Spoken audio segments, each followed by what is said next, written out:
Hello viewers, welcome to the Serve to Lead podcast. Last time we had Dr. Mulinge in the studio with us, and when he came, we discussed a quote that he had shared with us. The quote read, "I am valuable not because of my position, but because I am called to serve others with purpose and integrity." Today, we have Dr. Mulinge once again, and I'm going to allow him to introduce himself so that we can now get on to the depth of servant leadership. Hello, Dr. Yes. How are you? I'm doing great. Welcome back to the studio. Oh, thank you. Thank you. I'm so excited to be here and to continue discussing about my quote. Yeah, that's awesome. That's awesome. So because I know we have viewers who may not have watched the previous show that we had, I'll welcome you to just introduce yourself. Who is Dr. Mulinge? Then now I can get on to the questions that I have for you today.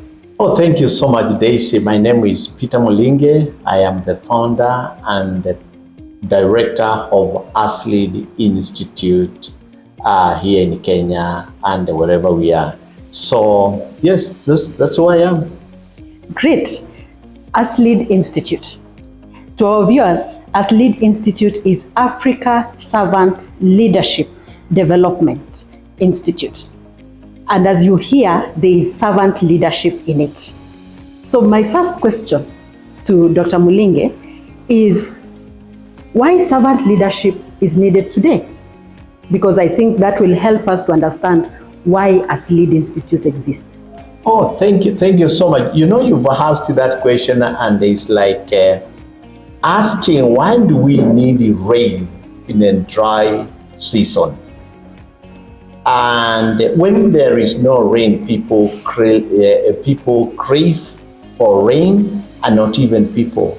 Even every living thing, the animals, the vegetation out there, they always crave for rains.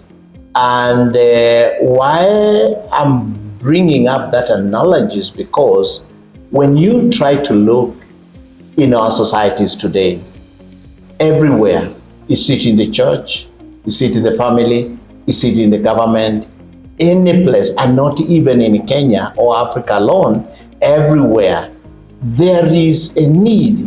People feel that there is a drought of leadership. Not to say that we don't have leaders, not to say that we don't have leadership. Leadership is there, out there. But there is something more that people are looking for. They are looking for that kind of a leadership that will make people grow. Remember, when there is no rain, there is no growth. There is no even production. You know, and eventually there is death because there is no rain. And the same thing with leadership. When there is no proper leadership, good leadership, that will help people to grow and people to become better. Then people start craving for a leadership that will address them, that will make them grow, that will be mindful about them, that will put their interest ahead of the leaders' interest. Because what we are seeing now, and I want to say is globally, what we are witnessing and what many people are complaining today, and even I say this globally because I've lived in the developed country, and everywhere you go, you hear people talk about leadership. And you hear people saying that, oh, I wish we could get another kind of a leadership. And that's why sometimes I started talking about it's time to start rethinking about leadership. What kind of a leadership do we need that actually will make people grow, that will address the needs of people, not the needs of people who are in positions of leadership, and a leadership that will make people grow and become better and live in an environment where they feel I'm cared, an environment where they can grow. They can grow socially, they can grow even in the family unit, and they can do their whole daily work with that joy, feeling that I am provided an opportunity and a platform for me to grow. And that's why I say, having studied servant leadership and done quite a good research on servant leadership, and having compared it with other types of leadership, I think servant leadership is the one that is for the growth of other people. It is not about myself.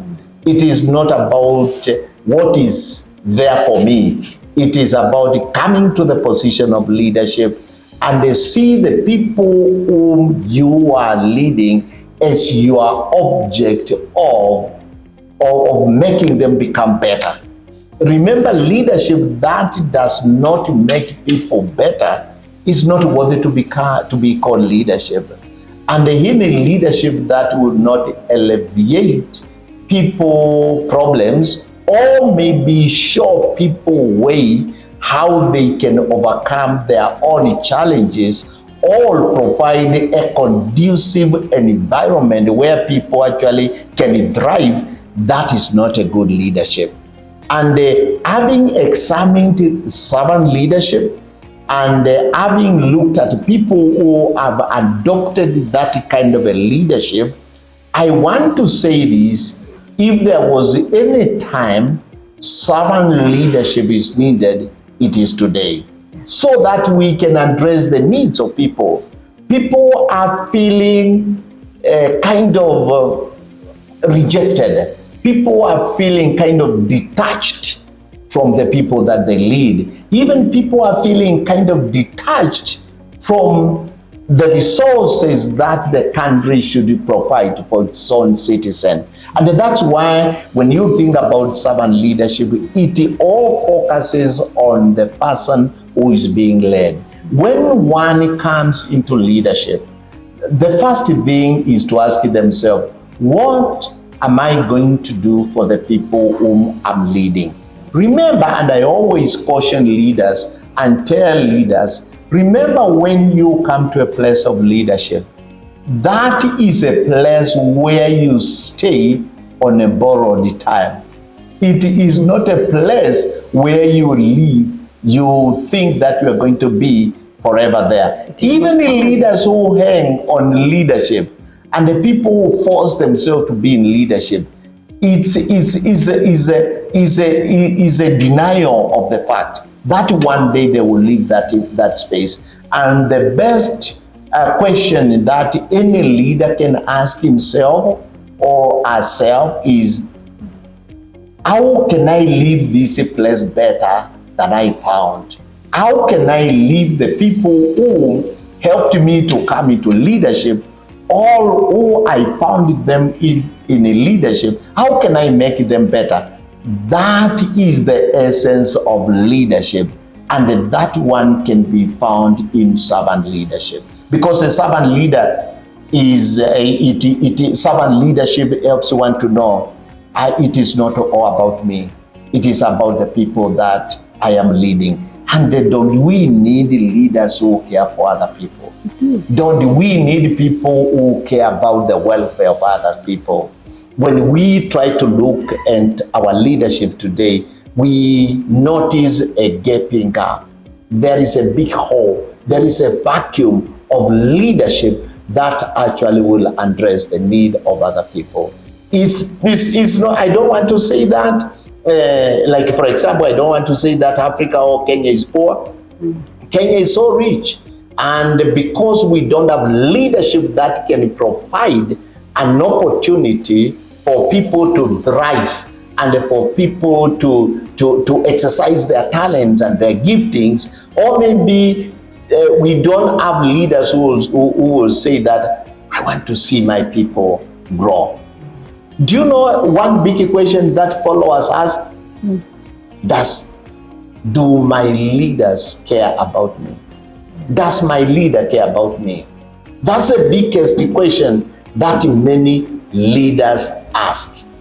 or what many leaders would want to ask, our followers would ask their leaders is my leader caring about my growth? Do they care about my tomorrow? Yeah. And I think servant leadership, that's where it comes, to help to help leaders know that you've got to care for the people that you are leading. Yes, that is very insightful. And I like that analogy of drought and rain, because it means the right leadership is like rain on a dry land. So please help us also to just share. I know maybe you may not give all the characteristics of a servant leader, but there are some key aspects. Just the same way we will see rain falling, how can we identify a servant leader? I think for me, one of the things that I have known, and that has really made many leaders not to fail, is because they are not in touch with the people. And the only way you can remain in touch with the people is by listening to them. I know in Kenya now we have a party that we call listening to the ground. And that is actually one of the key characteristics of a leader. Listen to what people are saying. A leader who listens is a leader who understands what is going on in the lives of people. A leader who does not listen, he has one characteristic, what I would call a bully leader. Is a bully, because if you don't listen, then you become a bully leader, and that's what actually makes the difference. I do emphasize these great leaders were listeners, and that is what makes servant leadership unique. It encourages a leader to be a good listener. And this is what I want to say. Let us listen to the people whom we are leading. When we get to listen to them, we will understand them. We will understand their word. We will understand we will be able to understand what they need. And then we can go back and say, this is what I heard them saying. How can I now come to them and help them? That is the essence of servant leadership. Listen to the people you lead, and you will make a great difference, and you will bring impact into their life. And do you know that when leaders listen, people open their heart to them. And all what people are looking, they're looking for leaders who listen. Not a leaders who give them things, but leaders who listen. So instead of listening to giving people things, listen to people before you give them the handouts or anything. Listen to what is going on in their lives. Listen, listen, listen. Can you imagine our time has come to an end again? Again. We need to continue this. We need to continue this discussion. Yes. And the goodness, we are now rolling out a podcast every 2 weeks. So we will continue with this discussion, because I asked Dr. Mulinge about the characteristics of a servant leader, and he has given us one, which is listening. So I encourage every leader out there, listen to your people. And as we come to our close, I want to invite Dr. Mulinge to just give us one final word as an encouragement that will take us through the few days before we release the next podcast. Thank you so much. I think one encouragement that I can give to the viewer and to everyone is this. Just go and serve. Serve somebody. There is a reward in serving people. Don't serve yourself. Put the need of another person ahead of yours. Serve your people. And there is a great reward for those who serve. And there is a sacrifice that we make when we serve. But serving God's people and the people is not in vain. There is a reward. Can you join us lead because that is what we do. We serve people, giving them knowledge, and even helping them to become better people. Serve the people you lead. Put their needs ahead of yours, and you become a better leader. Thank you so much, listeners, for joining us today. And as Dr. Mulinge has mentioned, join us for our training. One of the modules that we cover is module 10, which is communicate like Jesus. If there is one person who knew how to communicate, and we are still communicating his message, it is our Lord Jesus Christ. And we have module 10, where we talk about the different characteristics of a good communicator, and listening is one of them. So we invite you to look out for our trainings. January intake is upcoming. Please visit our website. You will get the details there.